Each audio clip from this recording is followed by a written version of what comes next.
কেউ ইউজ করে নাকি তাই একদিন দাদা পিছন করতে দিয়া চাইছিল কিন্তু আমি দিইনি। পিছন দিয়া হ্যাঁ, এছাড়া কোনো উপায়ও নাই মনে করো। তোমার লাগে যদি আমি সংসার করতে যাই তাহলে পিছন ছাড়া মনে করো কোনো পথ নাই, কারণ পিছন দিয়েই করতে এত হবে। কথা কইও না তো, তাহলে তুমি পিছন দিয়ে শুরু করে দাও। পিছন দিয়ে শুরু করে দেবো, হ্যাঁ। ভাল লাগবে? আরে দেও, সামনে দিয়ে যেহেতু মজা লাগে তাহলে পিছন দিয়েও মজা লাগবে। মজা লাগবে? তাহলে তুমি পিছনে ঘুরো, আমি এখনই দেই একটু, ঠিক আছে? দেই তাহলে হাসি মজা পাই দাও। কিনা। কেমন লাগে? এই তো ভালো তো মজা লাগতেছে। ভালো মজা লাগতেছে? হ্যাঁ। ভালো মজা কই দিছি, পিছন দিয়ে একটু টাইট, কিন্তু সামনে দিয়ে কিন্তু টাইট নেই, বুঝছো? এই, কি করলো তুমি? কি?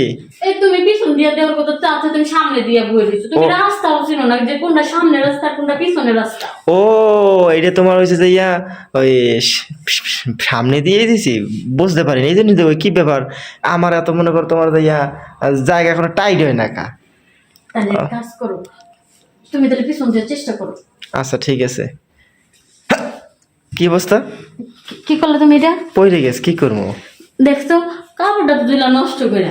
পড়ে তুমি না গেছে। আসলে কোনো কামেরই না। এই এক রাস্তা থেকে আরেক রাস্তা দিয়ে গাড়ি চালাও, আবার দিলা তো রাস্তাটা একবার নষ্ট করে কাপড়টা। যাও। না পিছনে তো দিয়ে টাইট অনেক, বুঝছো, তাড়াতাড়ি পড়ে গেছে, কি করবো কত? ও, পিছনে টাইটের ভিতর 6 মাস আগে একবার একজনকে দিছিলাম, তারপর আর দিয়ে নিকা। তুমি- এখন আমি দিয়ে তুমি না এতেরা বললা, এই মাত্র না তুমি বললা শোনা তোমার পিছন দিয়ে কেউ কোনো সময় করে নাই। করে নেই তো, 6 মাস আগে একদিন দিছিলাম, 6 মাসে কেউ কিছু করছে? তাহলে এই রাস্তাটা এখন বাড়ছেন না। তুমি আসলে এত মিথ্যে কথা কও তুমি। দেখো আমি মিথ্যা কথা কই না, যা কইছি সত্য কথাই কইছি। তুমি সামনে দেও দাও, পিছন দেও দাও, ঠিক আছে? কি যে বলি আমি তোমার আসলে বলার কিছু নাই, বুঝছো? তোমার যত সাহায্যের কথাবার্তা। আজাইরে কথাবার্তা আমি কই না, ঠিক আছে? তুমি সামনে দিয়ে দাও, পিছন দিয়ে তুমি। এখন সামনে এত বড় করলে বা কেমনে কি হইবে? ক্রিম টিরিম মাই কেমন করে ছোট করার কোনো লাইন কাট আছে আমার কত?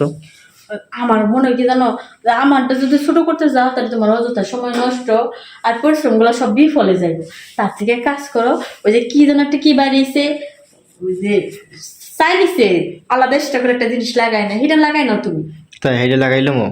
আর তোমার ডরের ভিতরে দিয়ে থাকবা, মনে হবো যে তোমার ওটাই কাম করতেছে। এই আর একটা জিনিস বেরিয়েছে, ঠিক আছে? তোমার ওই বেগুন টেগুন ইনফেকশন হয়, বুঝছো?